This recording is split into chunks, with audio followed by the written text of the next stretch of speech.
It's day 5 and we get to add 2 more minutes on our practice today than yesterday, bringing us to a total of 8 minutes. We are getting going with this. Today we'll use alternate nostril breathing to bring our nervous system back in balance, and then we'll get right to it with our mantra. Now you may be wondering how the mantra is supposed to work. Essentially, as you repeat the sound in your mind, or if you prefer, you can chant it out loud, it gives your mind, we've talked about the mind monkeys before, the monkey mind, it gives those monkeys, or the thoughts in your mind, something to focus on. You can think of it as kind of like a fidget widget for your mind. So while your thinking mind is busy playing with the mantra over here, you're free to get some peace and relaxation away from worrying about to-do lists or planning for the future or worrying about things that happened in the past. The mind is distracted, and that is what we want. Kind of like any parent who has a toddler. You appreciate the power of a good toy. The mantra can be that for you and for your mind. But just like a toddler with a toy, your mind can get bored of the mantra. After a few times, it might start thinking, this mantra sounds a little funny, or I wonder if I'm doing this right. My voice sounds strange in my head. All kinds of thoughts, all kinds of stories. And again, we come back to putting in those reps of just observing those thoughts, even observing those thoughts about our thoughts, so that we can sit back and just watch it all unfold like a mental movie playing out before us. There's nothing for us to do. There's no action we need to take. We just get to chill. I mean, imagine that you're in a sunbathing chair on a beach, just watching this all unfold in front of you. It sounds much easier than it is, but I promise you, as you get to practicing more and more, it can actually start to feel that good.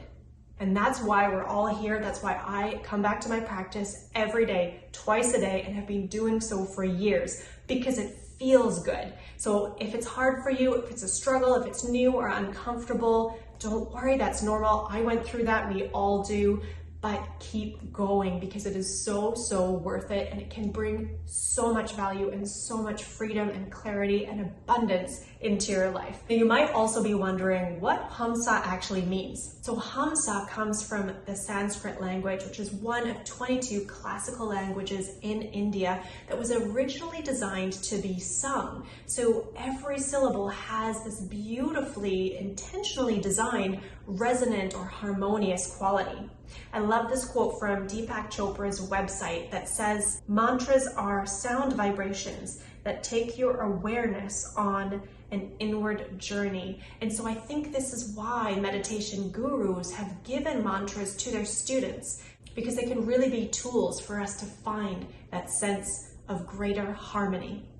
In terms of literal translation, Hamsa means I am, and can be interpreted as describing a oneness with the universe or a oneness with all that is.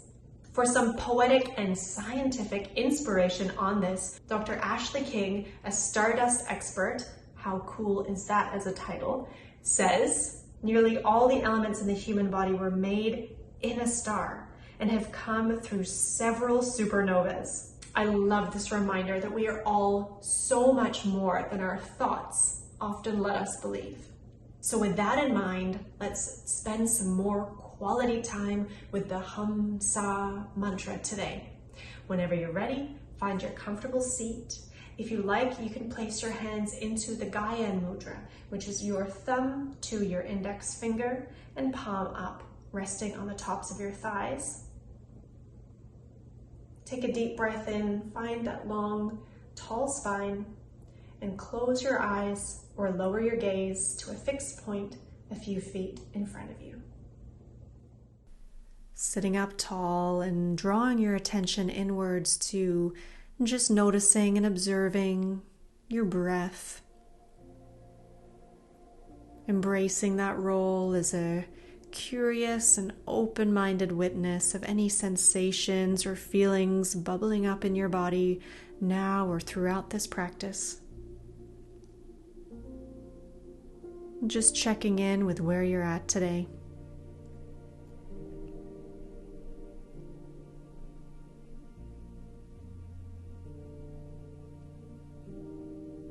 And in a moment, we'll start our alternate nostril breathing. with a little more power and a little more oomph than the last couple of days, really to reset our nervous system. So take your right hand and curling your index and middle finger in towards your palm. Take your thumb and block your right nostril, exhaling through the left nostril. Inhale through the left side now, a nice, long, smooth inhale. Plug your nose and hold that air in at the top. Release your thumb and exhale through your right nostril. Inhale on the right side. Plug your nose at the top, holding that breath in. Exhale on the left, pushing the air out. Nice strong breaths today. Inhale strong, breathing into your belly, feeling your rib cage expand, your lungs. Hold that air in, plug your nostrils. Release your thumb and exhale, pushing it out, contracting your core. Feel that air pass through your right nostril. Inhaling now on the right. You're doing great. Plug your nose at the top. Exhale on the left. And just continue on your own for a few rounds here. This is a good workout for your breath and your brain.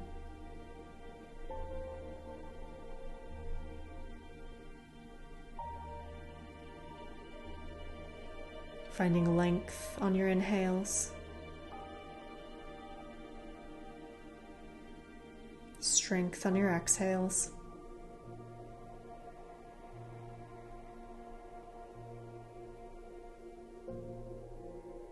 Allowing your jaw and shoulders to relax.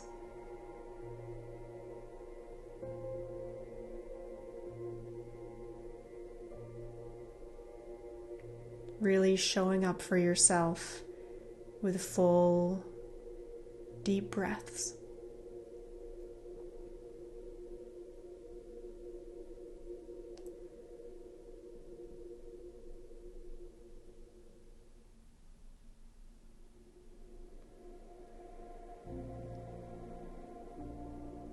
And at the end of this next cycle, you can let go of this breathing technique. Allow your hands to find a comfortable resting position and just take a couple of resetting breaths. Now I want you to continue with deep, full, even breaths. And as an option, on your inhales, you can visualize a white ball of light starting at the base of your spine, right at your tailbone, and as you inhale, see that ball of light rising up your spinal column, past your shoulders, up your neck, and to the crown of your head. And when you exhale, imagine that same ball of light floating downwards along your spine, all the way to the base of your tailbone again. And just on your own, play with this visual if you like, or just maintain your breath as your anchor for your focus.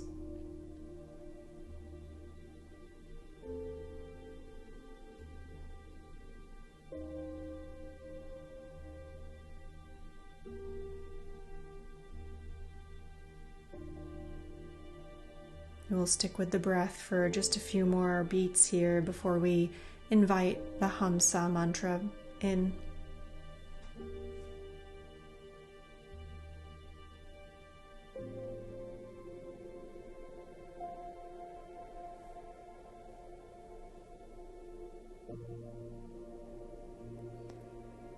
So whenever you're ready now, you can keep the ball of light visual if you like, or you can release that and focus solely on the mantra Hum on your inhale and Sa on your exhales.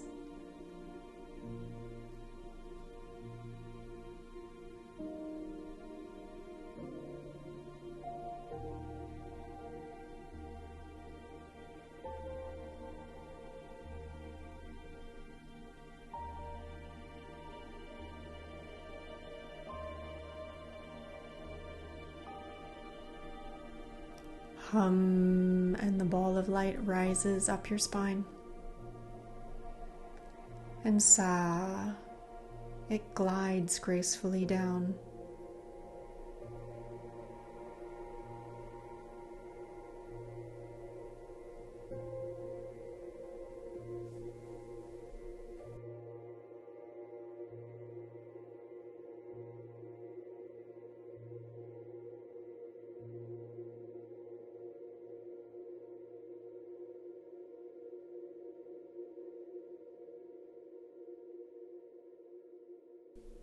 Keeping your awareness on your mantra.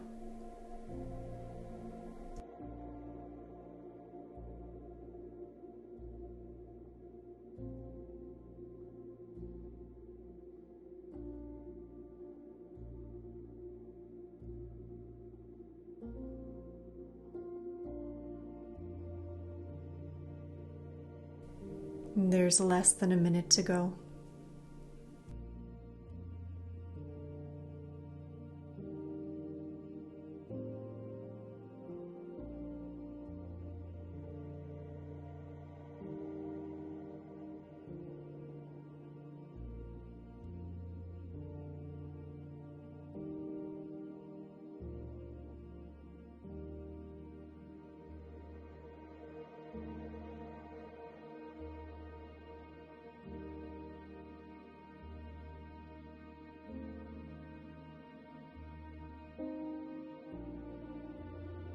Now, keeping your eyes closed, find a little bit of movement in your body, however feels good, maybe a little stretch, and whenever you're ready, slowly blink your eyes open.